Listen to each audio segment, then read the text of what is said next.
Welcome, ladies and gentlemen, to this week's episode of Talk Exchange. Today we have Private Sheldon Collins, who is the Public Information Officer for the Toledo Fire Department here in Toledo, Ohio. Private Collins is going to give us some really great tips for fire safety. It's a really great conversation with Tracy and Christy. He talks all about the importance of closing doors at night while you're sleeping, setting a meeting point in your yard, having an escape plan, and all about his role with community engagement and connection. So we hope you enjoyed today's episode, and we'll see you again next week.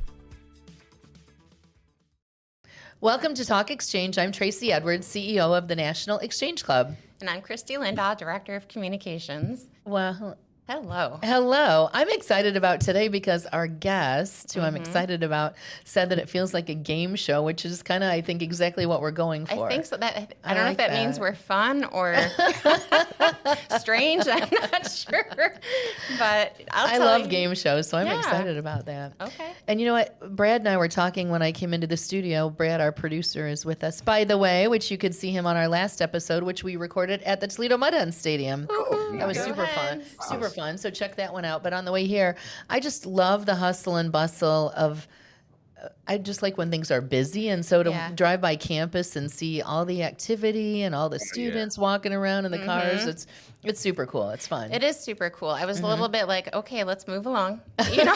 Right, yes. Because I wasn't prepared for it, you know. But it is great to see, you know, the kids back on campus. Yes. And, you know, my kids, a lot of kids across the country are back in school, getting back into the energy and the routine. It's fun. Yes, families like the routine. That's what I keep hearing. I hear that a lot. As an empty nester myself, I can't even keep track of how old kids are. I asked my little neighbor girl how she was enjoying school so far, and she said, I'm 4. I don't go to school. I was like, you're right. That all kind of... When you're an empty nester, you lose track of all that. Well, you know, I see people driving now, and I'm like, there is no way they're giving driver's license to 12-year-olds. Right, exactly. The older you get, you know, the younger they look. That's true. So now that we're in the fall season, all the things that come with fall, which is enjoyable if you're in a location where the seasons change. That's right. If you're not, come visit us in Northwest Ohio. We have all the corn mazes and apple orchards and the things that make fall fun. And also a time when our exchange clubs are very busy doing things, especially in October, when October is Fire Safety Month, and so a lot of our exchange clubs around the country do things to honor firefighters and also just to remind people how to be safe. So we're excited about our guest today who's going to give us some tips. And so I'm pleased to have with us today Private Sheldon Collins of Toledo Fire and Rescue. And Private Collins is the Public Information Officer. Welcome, Private Collins. Welcome. Thank you. Thank you. Glad to be here. And he's got a great smile, too. Yes. Well, thank you for joining us. And I understand this role is new to you. How new is it? August 30th. Awesome. Oh, congratulations. So it'll be 2 weeks tomorrow. Fantastic. 2 weeks under your belt. And tell us about your career as a firefighter thus far. It'll be 14 years in January, and it's been the greatest job ever. Getting to meet new people, getting to see things you haven't seen before, get to do things you haven't seen before. The 24, 48-hour schedule is probably the best schedule ever to work with. I believe that. To get used to it at first, you know, you would wake up every hour or whatever and thinking you're missing stuff and everything, but it's the greatest job in the world. Oh, awesome. great. And I've always heard between calls that firefighter houses have the best food anywhere, right? You all typically love to cook a bunch of food. Everybody should have something under their belt. Everybody. If you don't, you will get put on the spot, and then you will have to make something. Oh, Yes. So everybody has to do it. Well, our national headquarters is across the street from the fire station on Central Avenue, which is super busy. Really it's busy. just Oh, they Station get a lot of 25. calls all day, and I'll be on Zoom calls with people, and they'll say, "Is everything okay?" And I always Yeah. say, "This is all day. We're All right day, across every the day. street from Yep. And usually if a fire truck goes by, there's going to be some cop cars after. Yes, that's true. But we're here today to talk about fire safety. Of course, with October coming up, we know that you have some tips for our listeners on how they can stay safe and what they can learn during the month of October so that they can stay safe all year long. Mm-hmm. Well, for one thing, you should have smoke alarms on every floor. At least one on every floor. You can have them in every room if you want, but at least on every floor. You should have a fire extinguisher in your kitchen just in case a fire would go off. Never put water on oil or grease or anything else because that's just going to make it worse.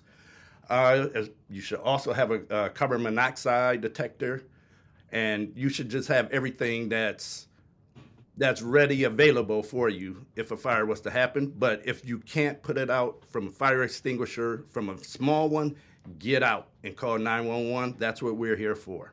Excellent. That is excellent advice. Yes. So, sometimes smoke detectors, carbon monoxide detectors, they can be cost prohibitive for some families. Are there certain organizations that people can look to help provide those pieces of equipment? Yep. We provide them free if you live in the city of Toledo. Yep. Awesome. You can go to any fire station and pick up fire smoke alarms. Yep. We Awesome. provide them free. I bet that would be, that's probably common in most cities.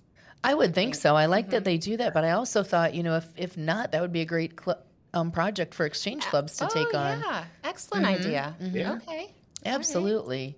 I'm just thinking, too, I know that I remember when my son was young, some of his friends on their second-story bedrooms, they would have like a little portable ladder that would be ready to flip out the upstairs window. How do those work out? I've never seen one in action, thankfully, but I've do never people seen use one of them. those? I've never seen one of them, but that is a great idea. That it definitely is. I know because at nighttime, you sleep and the smoke may come, but so you should have your doors closed at nighttime. That gives you more time to be able to escape, and the smoke, how should I say this? The smoke won't affect you while you're asleep.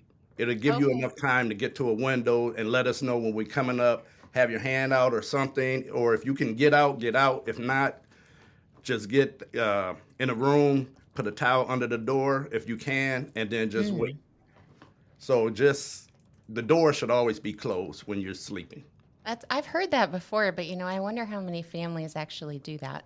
I definitely don't. I always like to sleep with the door open, but I'm going to change that now. That does make sense. It does make sense, yeah. Because if anything Absolutely. happens, you keep it on the other side of the door as long as you can, right? Yeah. Yes, Okay. ma'am. And I think we probably got into the habit of that with little children. Yes, that is true. That is true. Yes, that's true. 'Cause I had to tell over and over and over, telling my sons, please close the door at night. And they just wouldn't. But eventually they started to do it. After they started to see, I started showing them stuff that can actually happen. And they was like, okay, all right. All right, Dad. Right. Yeah. They thought this guy must know what he's talking about now. Right. Listen to him laugh. So bad. Yeah. Yeah. Yes. And I know one concern is always the animals, right? Like I have a little sticker from the Humane Society that shows on the door how many animals to look for, because typically, wouldn't you say that that's what people mostly run in for, right? When they run back into a burning house or building, they're looking for their pet. Yes, and sometimes we'll hear them say, my baby's in there, and we'll think it's a child. And they go in there and they'll find the pet, and then they'll say, oh, thank you. And they'll say, this your baby? It's like, we know they're family members, but we want it to be distinct and say a baby or a pet. Yeah. Let's be clear on that, right? Yes. Not to make light of it, but I can only... Right. Yes. But yes, if it's enough time, we will go find the pet, but our priority is human life, property, and pets. So Yes. Yeah. Makes sense. So did we cut you off when you were giving tips? no. Did you? Okay. No. Oh yeah, yeah. I mean, it's a lot of tips. Of course, keep kids. Yeah. Don't let them put anything in sockets. Keep them away from the ovens and stoves. Don't let them play with it, especially if you're cooking on the stove and then the hot fire is up. A lot of kids want to tend to try to touch the fire or something because it Oh, fascinates. And you just like, no, you might want to stay away from that. sure. Yes. Yeah. You know, my kids came home in elementary school once and brought home a tip. One of the firefighters had been in talking to the kids. And at that point, we set a meeting point in our yard, in our area. Yeah. Yep. You should definitely have an escape plan and a meeting place just in case. Because, like you said, your kids could be up first floor or the bedrooms downstairs or whatever. They can get out and you will know exactly where they're at. So we try to, once you out, we don't want you going back in at all. Period. Well, I've even heard to have your plan about what you're going to carry out with you if something should happen. We hear that. We have a lot of clubs on the West Coast, and they're evacuated yes. a lot for the fires surrounding them. And so they'll talk about how they had just moments, and they always have a little bag packed and some Sure. their medication, their Yes. pet, different things. That's a nice idea. That's a very good idea. Yeah, because Yeah. we hope you get out and not worry about it because you can get medication again from your doctor. But True. yeah, we want you out as fast as possible. Sure. Well, that's a good point. I think the theme I'm getting is just get out. Everything else can come later, Yes. which is the truth, really, right? Yep. Yep. And- So during the month of October, do you do any programs for kids or for the public? I know some communities have, I don't know, a fair where maybe the fire department has a booth. And so how do you work with the community in terms of sharing these types of safety tips, Private Collins? Actually, this Saturday, the 14th, at our Toledo Fire Museum, 918 West Sylvania, from noon to 4, we have our Fire Safety Day. And it will be the police there, it'll be the zoo, different stuff. And usually, sometimes we will have a trailer to where it can simulate a fire in a house where the kids can get down and crawl, and we'll be in there with them. Like one will sit there and be like, get down, crawling, and the kids enjoy it. And it's teaching them, some of them, the little ones also get a little scared, but you're in there with the parent and you're teaching them how to get them out as safe as possible. So this Saturday, I don't know if the trailer will be there this Saturday, but we usually have it in October when we have another fire safety day, but that's for the entire month, like the fire safety, where we go out and check out the fire alarms at the schools and different stuff like that every September. Whatever station is close to whatever schools, they go in there and do the fire alarm with the kids and the schools and make sure that they're following what they need to do to get out safe. That's awesome. I like Yeah. that proactive approach for sure. Yeah. I mean, services that the community can't live without, for sure. Absolutely. Now, you know, a lot of our exchange clubs do things in collaboration with their local fire departments. They like to show their support. They like to honor. A lot of the clubs honor a firefighter of the year or month. They put on lunches and dinners to recognize people. What do you suggest if groups like that want to get involved with a fire department? What can they do to provide support or honor or assist? That's good. That's very good. But I know a lot of us we would just say it's our job. This is what we're Yes. supposed to do. It's kind of hard. Like sometimes when we would go to the grocery store to get our food for the day, and people would be like, "Thank you for your service." Sometimes we look at it. Well, me personally, I used to say, I didn't know what to say because this is just what I'm supposed to do: be there for the community, and that's what that's how we all think. We're here for the community, so we appreciate everything. But I don't know. We never really think of stuff to like praise us. We just want to just do what's best for the community. That's why people love first responders like you so much, because of that selfless attitude. Yes, you're in the right profession for sure. For sure. Well, I mean, drop them off some cookies. You know, everybody likes pie. True, true. Yeah, yeah. Pies, cakes, desserts. Yeah, it's a lot of different stuff. But it just seems like, how should I say this? We appreciate it greatly. We definitely do. But we don't. It just makes us feel. It makes us feel good, but it also makes us feel like, this is what we're supposed to do. This is what we signed up to do. Right. Make sure that you are safe and not worry about us. So that's, man. That attitude is reflected in a lot of our exchange clubs too. It is. That is with true. the community service and. We talk to people about submitting their projects for awards, and whatnot, and they tell us we're not doing this to get awarded or recognized. True. But again, we like the opportunity to recognize them. So well, we do because in our world of community service, we like to tell people they should do it for the awards because the awards are proof of their impact in the community. Yeah. That's how they're That's how they're known, right? That's how another member of the community sees the value in having an exchange club there. Really. Yep. Wow. So yes. yeah, that is a great point. Good. Pretty thought provoking. We'll invite you to a club meeting sometime, and you can see what exchange clubs are all about. Definitely. I'll be Awesome. happy. Your Thank energy you. would be so welcome. Definitely. What else would you like to share with our audience today, Private Collins? Any more tips or just things that are good to know, or anything you'd like the public to know? I know one thing that we was thinking, like, how some kids are troubled at times or whatever. I was a social worker before becoming a social worker for 10 years at Connecting Point and Neighborhood Property. So, and with the Mental Health Board with the program. So I've been involved with the community basically all my life, all my adult life, put it that way. And you see some kids who would try to start fires over and over, and that's a problem. But we do have a program that is called Fire Setters Program that can help out, and it's ran by Lieutenant Gina Shabeda, and it's called the SERP program. I mean the SERP Bureau. Okay. And that's community education, recruitment, and prevention. All that she runs.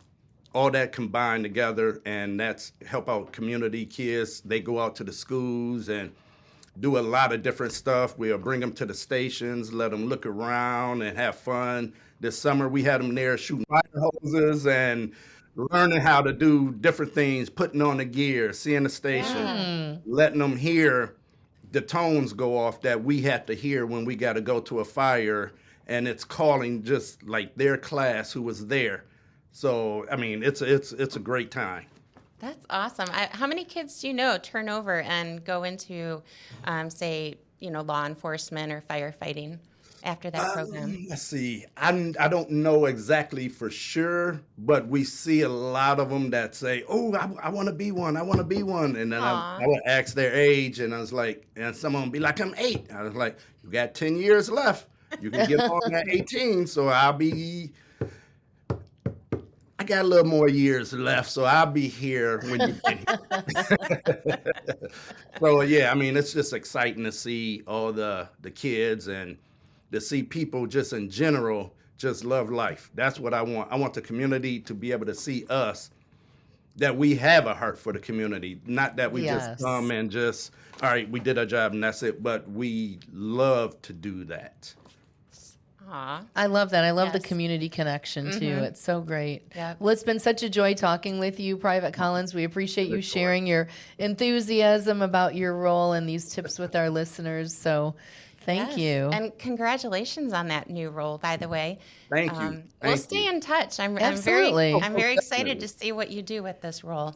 Oh, most definitely. Thank you. And I appreciate that you invited me on. I definitely appreciate it. And like I said, I haven't got yelled at yet so far in these 2 weeks.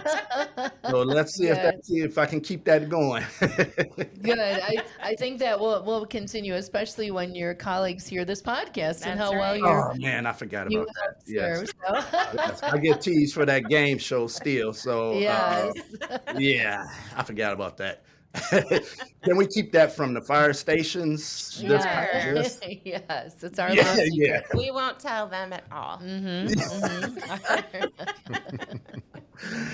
Oh wow. Yes, it was great talking to you, and I would be glad to come to one of your meetings or your events that you hold. I would definitely love to Awesome. do that. Excellent. Thank you. We'll be in touch. Yes. All right. And thank you to Private Sheldon Collins of Toledo Fire and Rescue, their public information officer, for the tips, information, and fun this afternoon. Everybody stay safe during the month of October and always.